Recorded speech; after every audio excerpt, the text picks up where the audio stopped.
Salut tout le monde, j'espère que vous allez bien. Alors bienvenue dans ce nouveau format Relax Talk. Aujourd'hui je suis accompagné d'une invitée dans ce beau restaurant, dans ce magnifique cadre. On est en direct de la Creole Bowl. Alors c'est un restaurant caribéen. Bienvenue Déborah, tu vas te présenter. Je vais laisser les gens te découvrir. Ok, bah écoute, déjà merci pour l'invitation, ça me fait plaisir d'être là. De rien. Comme tu as dit, le cadre est vraiment incroyable, ça a l'air pas mal. Le Creole Bowl, j'ai trop hâte de goûter. Et pour parler un peu de moi, je suis maquilleuse pro, mais aussi créatrice de contenu. Donc ça fait à peu près une dizaine d'années que je suis dans ce milieu beauté, on va dire. Je suis une Brésilienne qui habite à Paris, ça fait maintenant 7 ans. En vrai, ça fait 7 semaines, ça fait 7 ans. 7 ans. Ça fait 7 ans, voilà. Et du coup, Déborah, tu sais pour comment je t'ai invité ici aujourd'hui? Bien sûr, parce que j'aime manger. Bien évidemment, mais c'est pas ça que tu m'as invité. C'est pour manger? Bah oui. Ça, on va pas manger, c'est de la déco. Ah non, pas du tout. C'est de la déco, Déborah. Pourquoi tu m'as invité alors? Alors, aujourd'hui, on va parler un peu de beaucoup de choses.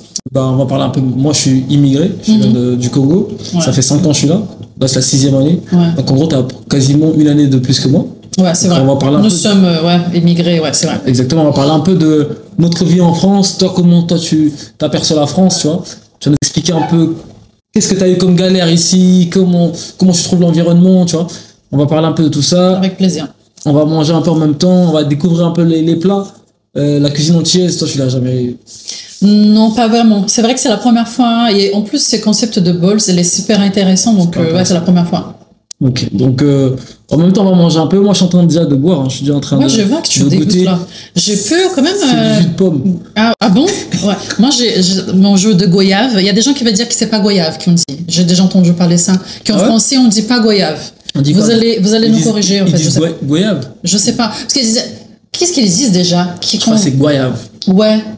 Goyave, ouais. Parce que quand on dit par exemple voyage, on dit voyage. Et, exactement. Donc goyave, c'est ça?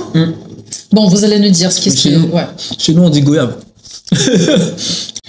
Donc, en gros, on doit expliquer. Vas-y, tu peux commencer déjà à manger. Non, parce que je trouve... Dites-moi, pose toutes les questions, il n'y a pas de souci, dites-moi. En gros, Déborah, est-ce que tu peux expliquer aux gens, toi et moi, comment on s'est rencontrés? Déjà, pour commencer. En vrai de vrai, on ne s'est pas rencontrés, c'est moi qui t'ai trouvé. C'est moi qui t'ai trouvé. Exactement. Donc, je l'ai trouvé parce que on habite dans la même région, à peu près dans la même... Comment je peux dire là? 85 heures, c'est dans le même département. On habite dans le même département. Ouais. Et ce soir-là, c'est Dieu qui m'a mis dans le même train. Dans le même train. Ouais. Dans le même wagon. À côté, en fait, je pense qu'elle était assise derrière moi. Ouais. Et puis, il a oublié sa caméra. Et c'est moi qui a... eu comme mission de la garder. En fait, il y a des personnes qui ont parlé, il y a quelqu'un qui a oublié, et du coup, il y a quelqu'un qui a dit, il faut quelqu'un qui descend à... j'ai pas envie de dire le nom de ma ville. Donc, il faut quelqu'un qui descend avant, parce que les personnes qui étaient dans le train, elles descendaient juste à la fin, tu vois. Et je dis, moi, je descends à la prochaine, donc moi, je peux garder. Donc, j'ai pris ta caméra. Après, en regardant, j'ai vu ta tête et tout ça. Je me dis, mais comment je vais faire pour lui trouver? Et puis, à un moment donné, tu parles de ton émission.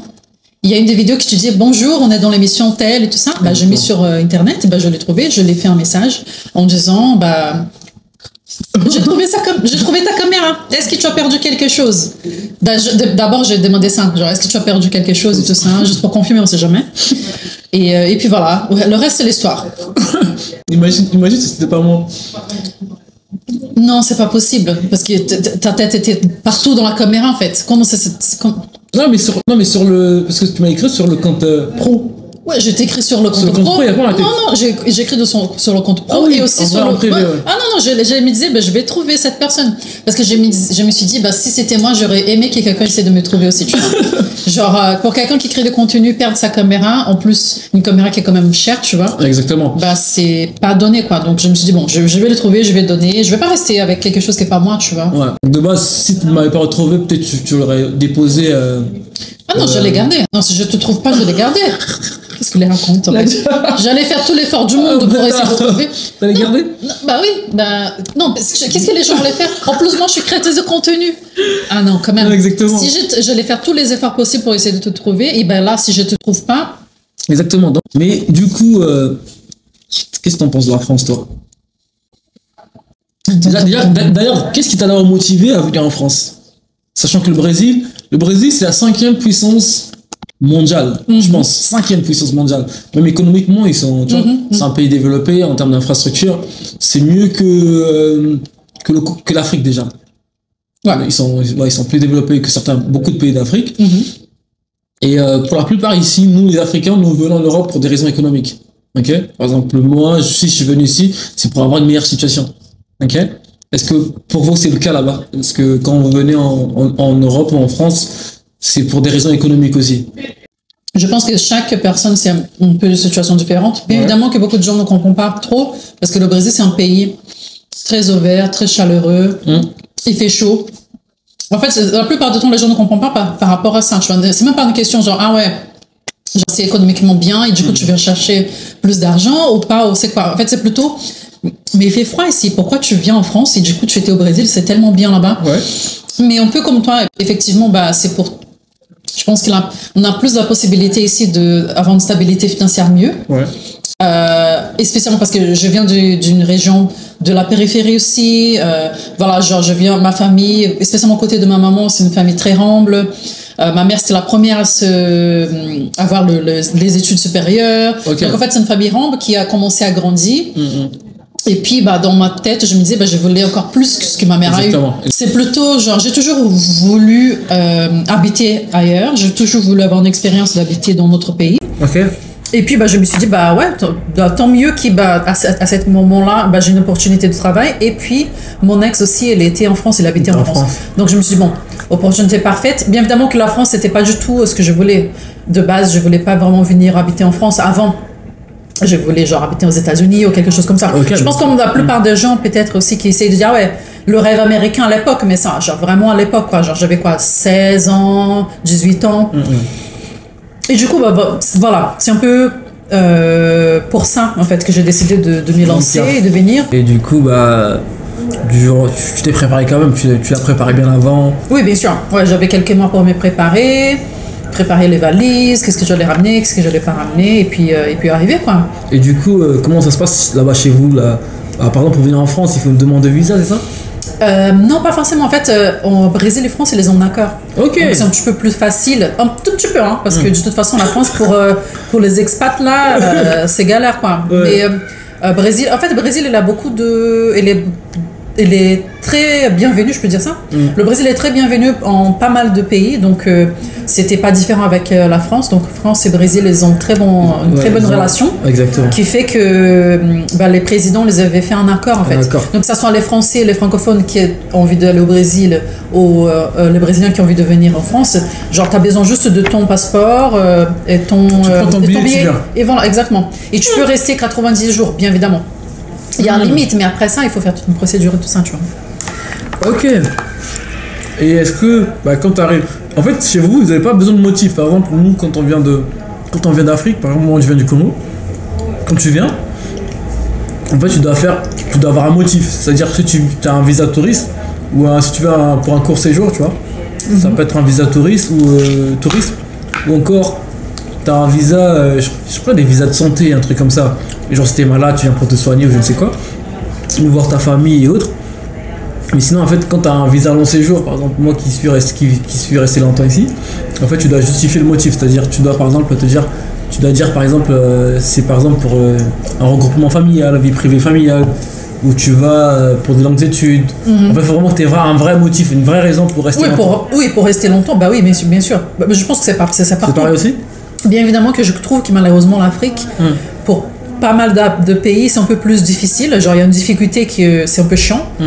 Mais c'est pareil, je pense que partout dans le monde en fait où tu vas, si tu restes plus de 90 jours, il faut que tu aies une raison, on va dire, tu vois. Donc voilà. Ok. Et là, mais tu sais, j'ai vu entre-temps, t'es reparti au Brésil, entre-temps, j'ai vu dans tes stories. Ouais, je suis partie... j'essaie d'aller une fois par an à peu près, tu vois, pour visiter ma famille, mes parents. Ça fait du bien quand même, tu vois, c'est une recharge que j'ai besoin. Quand t'es parti, là, ça faisait combien de temps que t'étais parti? T'étais pas parti? J'essaie de partir une fois par an, mais la toute première fois que je suis partie, après être venue, c'était 3 ans après. 3 ans et demi. Ok, c'était pas la fois où je t'ai vu dans les stories, là. Parce que, en fait... Il y a eu le confinement aussi, tu vois, qui a bloqué pas mal de gens, donc... Ah, c'est vrai. Ok. Mais du coup, ça t'a fait du bien d'aller, tout ça, te ressourcer.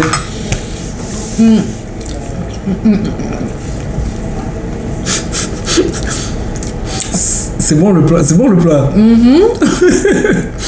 Parler, manger. Comment est-ce qu'on dit en brésilien? Genre moi c'est bon, genre en mode. C'est bon, muito bon. Muito bon. Ou sinon muito gostoso. Est-ce que vous avez pas des mots, tu vois un peu des mots un peu de rue, je sais pas, comment dire ça, des expressions si tu veux. Est-ce que vous avez des expressions genre universelles que tout le monde mais par rapport à la nourriture. Plat, par exemple, exactement. Une expression, bah non mais on dit bah muito bon. Ou on dit top. Nossa, muito top, muito bon. Ou delicioso, ou sinon muito gostoso. Bah, c'est des mots qui disent bah, c'est très bon, c'est délicieux, très goûteux, tu vois, des choses comme ça. Du coup, tu m'as posé la question. Bah écoute, revenir au Brésil, c'est toujours une sorte de ressource en fait. Ça me donne vraiment une très bonne énergie, ça me met vraiment en mode ah ouais, je suis chez moi en fait. Ouais. C'est cette sensation que qu'on retrouve la famille, les gens qu'on aime, on connaît depuis longtemps, tu vois.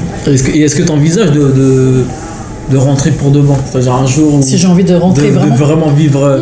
Peut-être. Je pense que ça va dépendre vraiment de mon futur. Je sais pas ce que ça va se passer si je vais rencontrer quelqu'un sur du court terme, sans te couper, sur du court terme, t'as dire dans ta tête, est-ce que des fois quand t'es dans la ville de Paris comme quand t'es en France, est-ce que t'as pas ce côté où tu te dis je suis pas chez moi? Ah oui, bien sûr. Franchement, il faut que je pense à rentrer. Ah non. T'as pas ce côté? Non, en court terme, non. En fait, en court terme, je pense que ce que je pense plutôt, même si je ressens toujours cette sensation de ne pas être chez moi et de sentir vraiment le manque de la famille, de la chaleur humaine, mais aussi de la chaleur, température, chaleur. Je ne pense pas rentrer. Je pense que plutôt de me stabiliser de plus en plus en fait. Et après, à long terme, en jour, dans très longtemps, à long terme non, dans très longtemps, je peut-être peux envisager. Tout va dépendre en fait de mon futur. Je sais pas ici, je suis pas enfermée, tu vois, et je sais pas non plus qu'est-ce que Dieu me réserve en fait, qu'est-ce que le futur me réserve. Je sais pas si un jour je vais avoir un partenaire qui va vouloir aussi habiter au Brésil ou pas. Aussi, si un jour j'ai des enfants, j'ai des enfants, est-ce que comment ça va se passer, tu vois? Tout va dépendre de ça. Tout va dépendre de ça, mais bien évidemment que je suis ouverte, tu vois. Je pense que indépendant de ça, je pense peut-être mes vieux jours. Genre quand je vais être bien vieille. Tu vois? Ok. Voilà. Ça veut dire que là, t'es encore là pendant longtemps. Ah oui, ouais, je suis là pendant longtemps, les gars. Donc vous allez me voir encore pendant longtemps ici. Je vais vous embêter et puis voilà quoi. Et mais qu'est-ce que t'en penses toi, du coup? Est-ce que tu te sens concerné par exemple dans les discours politiques quand on parle d'immigration, quand on parle d'étrangers? Est-ce que toi, dans ces discours-là, par exemple nous, en tant qu'Africains, j'ai comme l'impression qu'on se sent beaucoup plus on est plus ciblé dans ce discours-là. En fait, c'est comme si c'était vraiment nous la cible. Tu vois ce que je veux dire? Ouais, je vois. En mode, ouais, je ressens bien évidemment parce que de toute façon, on est tous les deux en fait immigrants et expats. Donc ça nous concerne tous, en vrai, ça concerne tout le monde. À partir du moment où on vient dans notre pays, ça parle de nous, spécialement les nouvelles règles, ce qu'il faut suivre, pas suivre, comment faire ou comment ne pas faire. Mais bien évidemment, en fait, les Africains qui viennent directement de l'Afrique, du continent africain, sont beaucoup plus touchés par comment on s'appelle ça, xénophobie. Ouais, mais moi, ça va. Je pense que autre chose qui arrive beaucoup aussi, c'est que où je vais, les gens sont toujours sont très heureuses aussi de m'accueillir. Donc dès qu'ils savent que je suis brésilienne, tu viens de Brésil. En fait, le Brésil est vraiment bienvenu partout dans le monde, j'ai l'impression, tu vois. Pour moi, après, c'est un pays assez festif. En fait, moi, par exemple, depuis tout petit, j'ai toujours supporté le Brésil comme équipe de football. Non, mais tout le monde kiffe le Brésil, tu vois. Il y a beaucoup de gens qui veulent habiter au Brésil et tout ça, donc c'est un peu ma chance, on va dire, c'est que j'ai jamais eu de problèmes, en fait, tu vois. Exactement. Ouais. Et puis, voilà, aussi, je suis femme. Genre, le fait d'être femme, tu vois, aussi, ça, je sais que ça va faciliter beaucoup de choses. Donc, ça facilite beaucoup. Pas tout, hein, beaucoup de choses. J'allais dire un truc, mais bon. Non, bref. Passons. Bref. Mais du coup, mais toi, t'as des gènes de noir dans ta famille? Oui. Ah oui, bien sûr, ouais, non, j'ai pas de. Il n'y a pas de blanc. Genre, mes parents, les deux sont noirs. Mon père, il est très clair et ma mère, elle est de sa couleur. Mais il y a une très. Genre, le métissage au Brésil, elle est très intense en fait. Genre, le Brésil, c'est un pays vraiment très, très, très métissé. De tout. Donc, j'ai aussi des. Les sangs indigènes. Comment ça s'appelle ça? Indigène, ouais. Genre, j'ai des sangs indigènes de côté de ma maman. Des Indiens anciens, exactement. De l'Amazonie aussi et tout ça. Mais j'ai décidé justement, quand je suis venue en France, j'ai remarqué que tout le monde connaît en fait ses origines. Et puis j'ai fait un test ADN en fait pour savoir. Donc en faisant le test, j'ai découvert qu'il y a le côté africain. Bon, il y a pas mal de pays. Bien évidemment, il y a des petits pourcentages dans plusieurs autres pays. Mais la pourcentage qui m'a plus marqué, c'était Nigeria et Kenya. Donc, Nigeria, non? Nigeria et Kenya. Et Kenya, ok. Donc voilà. Parce que, tu sais, moi, des fois, j'y crois pas à ces trucs-là. Il y a des gens qui ne croient pas, mais bon. Écoute, moi, j'avais la curiosité. T'as quand même essayé, quoi. Oui, je voulais voir. Parce que, genre, on n'a aucune idée, tu vois, au Brésil. La plupart des gens ne savent pas. Ils savent pas? Ouais. Et ils se sentent même pas africains, en fait, en vrai. Est-ce qu'ils sont... Oui, non, ben oui. Ils se sentent africains? Oui, bien sûr. Ouais. Ah ouais? Les Noirs là-bas, ils se sentent... Ouais. Ok. Et est-ce que le fait d'apprendre que, par exemple, t'as des origines nigérianes ou dans ton sang, en fait, t'as du sang nigérien, etc., est-ce que ça t'a donné une envie de vouloir mieux connaître ou visiter le Nigeria? Ah oui, bien sûr, bah oui. Ça m'a donné beaucoup plus envie d'aller visiter, de connaître la culture nigérienne et kenyenne. Ouais. Parce que ouais, j'aimerais bien savoir un petit peu plus, tu vois. Savoir un peu les traits, voir comment ça se passe en fait, la routine de ces personnes-là, tu vois, comment ça se passe. Ok. Et du coup, est-ce que aujourd'hui, au bout de 7 ans en France, est-ce que tu te sens intégré là? Genre, selon toi, je pense que t'es intégré en France? Bof. Genre, bof parce que quand même, les Français sont très froids et très éloignés. Ok. Les Français, mais c'est vrai qu'en fait, je finis par rester dans la communauté plutôt africaine, tu vois. Donc oui, je me sens intégrée avec mes amis, avec les personnes que j'ai pu rencontrer ici en France, mais pas vraiment 100%. Genre, je sais pas si ça va arriver à 100%. Je pense qu'autant qu'est brésilienne, en fait, on est tellement chaleureux et accueillant qu'en fait, je vais toujours trouver un manque en fait de quelque chose. C'est ce que j'allais dire, parce qu'en fait, si tu veux, l'environnement n'est pas le même, tu vois. Ah non, pas du tout. C'est très de l'opposé, donc c'est exactement. Mais si j'étais en Afrique, je pense que oui. Je pense que j'allais me rester. Ouais, c'est sûr. Exactement, parce que chez nous, on est très chaleureux aussi. Mais la culture, elle est proche en fait. Ouais, exactement. Mais en gros, est-ce que tu t'envisagerais un jour comme de vivre en Afrique si tu avais un mec à... Moi, j'aimerais bien, en fait. Si j'ai une possibilité ou l'opportunité ou quoi que ce soit, je pense que j'aimerais bien. Spécialement au Sénégal. La Teranga. Ouais, parce que t'es... Nangadef. Ah, j'aime trop le Sénégal. Parce que t'es allé? Je suis partie... Ouais, je suis allée 2 fois. 2022, 2023, si je ne me trompe pas. Ouais. Ok. Est-ce que... Et là, je m'as dit en off, tout à l'heure, on parlait, tu me disais que tu vas aller au Congo. Tu vas visiter le Congo et... Est-ce que c'est une envie de visiter toute l'Afrique ou genre... Ah oui, sûrement, bah oui, j'ai vraiment envie de visiter toute l'Afrique, ouais. J'aurais aimé... T'as pas d'autres destinations dans la tête, par exemple les pays asiatiques Oui, aussi, bien sûr. Le Japon, les îles, genre Thaïlande... comment ça s'appelle? Attends, c'est Thaïlande, Bali. Il y a des îles asiatiques, en fait, qui sont super belles aussi. Ça s'appelle comment, déjà? Attends, c'est Thaïlande et... j'ai oublié le nom de l'autre. Mais il y a Vietnam, il y a plein de pays en fait asiatiques qui je trouve que c'est sympa. Et voilà quoi. Mais ouais, l'Afrique ça me passionne plus en fait. Ça te passionne plus. Ouais. La terre-mer quoi. Le début du monde en fait, la terre-mer. Bah oui. Genre découvrir les nourritures, les gens, la culture. Le berceau de l'humanité comme ils disent. Voilà, exactement. Non mais c'est bien du coup. J'aime bien cette énergie. Parce qu'après tu sais, il y a beaucoup de gens dans des pays, que ce soit même les gens des îles. Tu vois dans les îles, il y a des Africains par exemple, En fait, avec les Noirs qui se considèrent. Ah oui, ouais. Tu vois, les Noirs qui se considèrent pas africains. Ouais, en fait, c'est même pas de leur faute, tu vois, parce que ces gens, ils ont été acculturés, tu vois. On leur a arraché tout, leur culture, leur identité. Donc, des générations plus tard, quand des enfants naissent, forcément, ils sont pas concernés, ils comprennent pas, en fait. Le sujet, il est beaucoup plus profond, tu vois. Ouais. Et d'où, des fois, certains, en fait, n'ont pas cette ouverture d'esprit pour comprendre qu'en fait, on vient vraiment de là. Il faut peut-être essayer de faire un boulot là-dessus, tu vois. De toutes les façons, ce qui est fait est fait, tu vois. Genre, en gros, on peut plus revenir en arrière. Aujourd'hui, qu'on le veuille ou pas, même si tu découvres par exemple le Nigeria, tu vas jamais te sentir nigérienne plus que brésilien. Je sais pas si tu comprends le délire parce que. Bah oui, parce que je suis né là-bas, exactement. Ouais, toute ma culture, tout ce que j'ai vécu. T'as tout là-bas, tu vois. C'est juste une façon de me reconnecter en fait. Exactement. Parce que cette sensation de, par exemple, toi tu es congolais, j'imagine, c'est quoi la langue qu'on parle au Congo? Lingala. Donc tu parles ça à la maison ou avec ta famille? Ouais.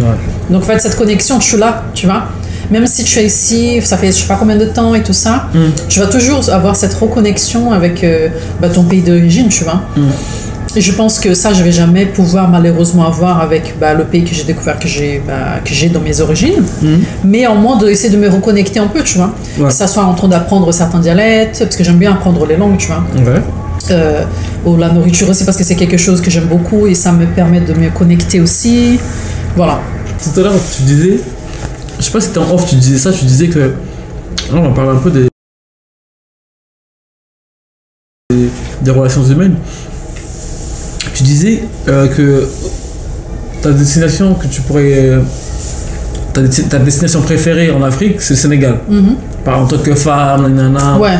Le côté vraiment, tu te sens safe. En sécurité. Ouais, en sécurité, safe, c'est calme. Ouais, j'aime beaucoup. T'aimes bien. En fait, en gros. Là-bas, t'as pu se retrouver un respect de la femme, c'est ça? Genre... Oui, en gros, je peux dire ça. En gros, j'ai pas ressenti le regard bizarre. Ah non, je me suis pas senti harcelée, le regard bizarre. J'ai senti beaucoup de respect. Bien évidemment que je pense qu'une chose qui joue beaucoup sur ça, c'est un peu la religion aussi. Hein. Okay. Je trouve que les gens, quand sont très dans la religion, en fait, dans le cadre en mode de suivre la religion, ils sont plus concentrés sur ce qui est correct, on va dire. Et effectivement, harceler les femmes dans la rue, c'est pas, ça c'est pas correct, tu vois. Donc, ouais. Donc, ouais, franchement, la seule chose qui était un peu chiant, c'était de négocier le taxi, c'est tout. Genre, négocier avec les taxis, combien ça coûterait et tout ça, c'est le seul moment où c'était chiant, mais pas en fait en mode femme-homme, mais plutôt genre touriste et la personne qui est de là-bas. Parce que bon, bien sûr qu'ils ont essayé de négocier pas pour plus, tu vois. Parce qu'on connaît pas vraiment la monnaie et tout ça. Exactement. Mais maintenant, il y a l'application, donc on se prend plus la tête. On les commande comme Uber, tu vois. C'est quoi, Yango? Ouais, Yango. Okay. Et est-ce que au Brésil, c'est safe, genre, quand on est une femme? Bon, Brésil, c'est un peu comme Godiva, comme tu disais là tout à l'heure, quand tu rigolais. Oui, c'est safe et non, en même temps, tu vois, malheureusement... Quel est l'endroit dans le monde où aujourd'hui c'est vraiment safe pour une femme, tu vois, c'est compliqué aujourd'hui. Hein. Genre beaucoup de femmes se font battues et mortes partout tous les jours. Mais donc côté drague, parce qu'on va rester léger quand même sur cette vidéo. Ouais. Donc côté drague et tout ça, non, ouais, Brésil c'est un peu, c'est chaud. C'est chaud. Ouais, les mecs. Ils aiment les femmes. Ouais. Oui, genre dans la rue, tu vas passer, il va te faire des compliments. Il y a des mecs qui est plus gentil, il va faire des compliments. Plus sage, on va dire, tu vois, t'es belle, wow, tu es super bien habillée, oh, wow, magnifique, des choses comme ça. Comme ça arrive ici à Paris aussi, hein, ça m'arrive souvent. Bah oui. Mais comme aussi, il va y avoir des mecs vraiment, comment vous dites quoi? Chien ou porc? Vous appelez quoi ces mecs? Des chiens? Ouais. Pas porc, non, pas un porc, non. Chien. Ils disent plutôt c'est un chien. C'est un chien, bref, voilà. Ouais, des mecs qui vont genre. Ouais, genre que tu vas te regarder vraiment, tu sens que tu perds ton âme, quoi. Genre, c'est comme s'il n'a jamais vu une femme dans leur vie. On va faire des commentaires vraiment sales. Ouais. Ça arrive, bah oui, malheureusement. Ouais. Ok. Et en gros, au Brésil, ouais, ils sont un peu pires que les Congolais, quoi. Tu parles dans ce sens-là? Je sais pas, j'ai pas encore été au Congo. Non, en gros, en fait, plutôt dans le côté amour pour la femme, c'est-à-dire côté charo, peut-être c'est pareil, hein. C'est pareil. Je pense que les pays en Afrique qui sont connus pour être pour avoir des charros, et pour aimer les femmes, genre, tout le monde dit les 3 C là, Congo, Cameroun et Côte d'Ivoire, hein. Ouais. Mais bon, je pense qu'un peu partout. Ouais. Mais les pays où les hommes africains sont connus pour aimer les femmes, c'est pareil. Genre le brésilien et les hommes africains, c'est pareil. Pareil. Ouais. Ok. La seule différence, je pense que je pense que les hommes brésiliens sont beaucoup plus... ils ont moins peur de montrer l'affection. D'accord. Donc, même si c'est la première fois que tu sors avec une fille, bah, ils n'ont pas peur de montrer qu'ils sont ensemble, en fait, tu vois. Et c'est une chose que quand je suis arrivée, que j'ai remarqué que c'était trop bizarre pour moi, c'est de voir des couples qui ne marchent pas avec l'amant. Ok. Tu vois. Ok, genre, tu sais pas, en fait, s'ils sont en couple ou pas. Genre, un est devant, l'autre est derrière. Ah non, au Brésil, on n'a pas ça, hein. Tu sais, chez nous, on appelle ça comment, au Congo? Quand j'étais plus jeune, on appelait ça Texa Boanissa. C'est quoi ça? Ça, c'est dans ma langue. Mais en fait, ça veut dire quoi? En fait, ça veut dire... En fait, tu fais avancer le truc. En fait, tu vois, au foot, il y a un dribble où en fait, tu avances le ballon. En fait, tu passes à côté du défenseur et tu la rattrapes de l'autre côté. Tu vois? En fait, tu cours vite.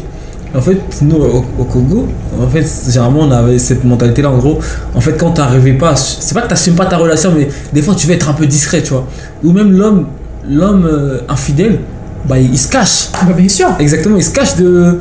Tu vois, donc il doit pas se faire cramer. Donc il va dire à la meuf, bah toi avance, moi je te suis derrière. Après ici, il n'y a pas vraiment ce côté-là, c'est juste un côté plutôt, je dirais, pas manque de tendresse, c'est des hommes, moi personnellement, par exemple, marcher sans histoire de tromperie ou quoi, mais marcher main dans la main dans la rue, ça me... Allez, des fois, ça me saoule. D'accord, ok. En fait, je suis un peu gêné. Parce qu'en fait, je suis aussi, en fait, on a aussi le côté pudique, nous les Africains par exemple. Genre en mode, même s'embrasser dans la rue, c'est pas... Ah oui, bah oui, ça c'est vrai. Oui, je pense que c'est le côté pudique, mais bien évidemment aussi ça, ce que tu viens d'expliquer. Mais ouais, ça c'est quelque chose que j'ai remarqué, j'ai vu vraiment la différence, tu vois. Et pourtant, bah, je pense que depuis que je suis en France, je pense que j'ai sorti avec un Brésilien. Donc j'ai remarqué direct, je me disais, ah ouais, waouh. Vraiment, ouais, c'est différent quoi. Il n'y a pas cette histoire de ça me gêne, de donner la main, de montrer l'affection et tout ça, non. Après, culturellement parlant, on parle des Français de souche pure. Aussi, ils ont le côté, ils aiment bien se tenir main dans la main dans les rues, s'embrasser. Je sais pas, en fait, moi je sors pas avec des Français. Oui, mais moi, genre, je vois dans les rues, tu vois. Dans les rues, tu vas c'est vrai. Ouais, et ils ont ça culturellement. Mais nous, on est un peu plus... Sauvage. Ouais. Dur. Cru. Nous, c'est la street. Ouais, ah là là. En fait, c'est aussi une forme de virilité, un peu, en gros. En fait, tout ce qui est... Ça dépend. Mais j'aime pas trop, en fait. Ça dépend. Tout ce qui est un peu trop... Moi, j'ai plus parlé de moi. Par exemple, tout ce qui est un peu trop... Dans la romance, ça me... Ça te gêne un peu? Ouais, on dirait que c'est pas moi, quoi. Tu vois, moi, j'aime bien quand c'est dur un peu. Mais c'est bien d'être avant un peu de tendresse, tu vois. Mais bon, ça va arriver, t'inquiète pas.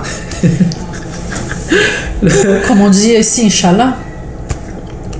Ouais, j'espère bien. Mais la question que je voulais te poser, c'est aujourd'hui avec ton expérience ici en France, avec la vie, comment tu la vois ici, comment ça se passe, tu vois. Est-ce que si tu as une sœur ou une amie qui veut venir en France, qui vient du Brésil, est-ce que tu lui conseillerais de venir en France?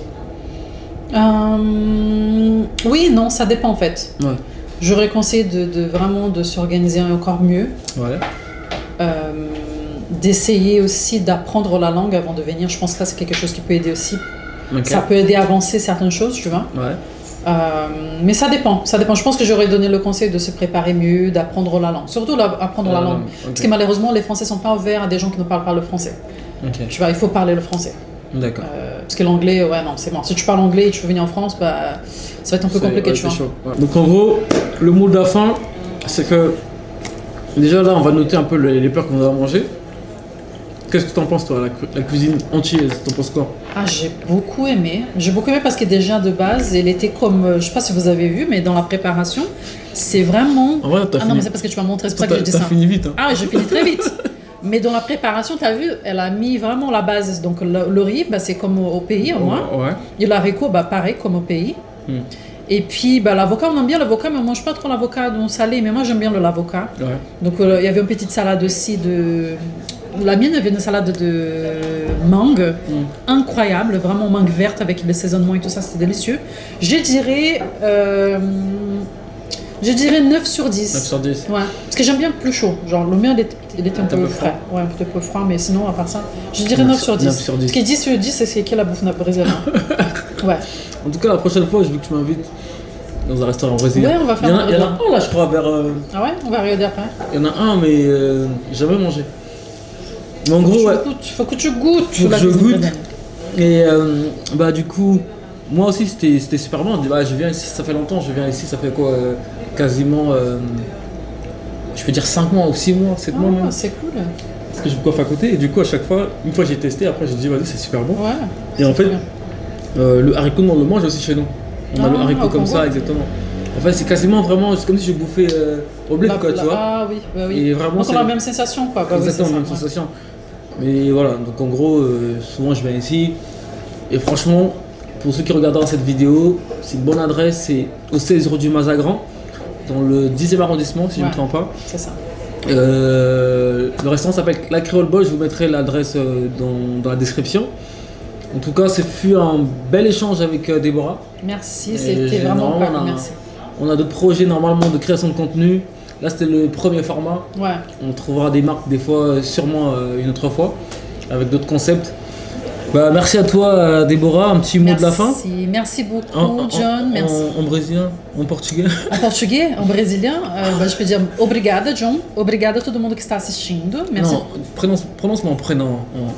Ah, John, mais John, c'est John en fait. Non, c'est Juan. Moi, c'est John, c'est Jean. Mais ça, c'est espagnol en fait. Ah ouais, c'est vrai. Mais si tu veux, genre le Jean qui est dans la Bible et tout ça, bah on dit Juan. Juan? Ouais, Juan. Bah moi, mon prénom, c'est Jean dans la Bible. Juan. Juan. G-O-A-O. Juan. Ouais. Voilà. Merci, John. Obrigada, João, por essa oportunidade. Merci pour cette opportunité. C'était vraiment incroyable. Foi muito bom. Et bah, écoute, j'espère pouvoir échanger encore plus avec toi et qu'on puisse vraiment faire des autres choses qu'on a. On a dans la tête. Ouais, voilà. On a pas mal de projets. Bah, merci à toi et on se dit à très bientôt. Obrigado. Obrigada. Muito bien. Muito bom. Muito bom. Muito bom. Mais c'est pas espagnol. C'est pas espagnol. Muito bon. Merci. Au revoir. Allez, au revoir.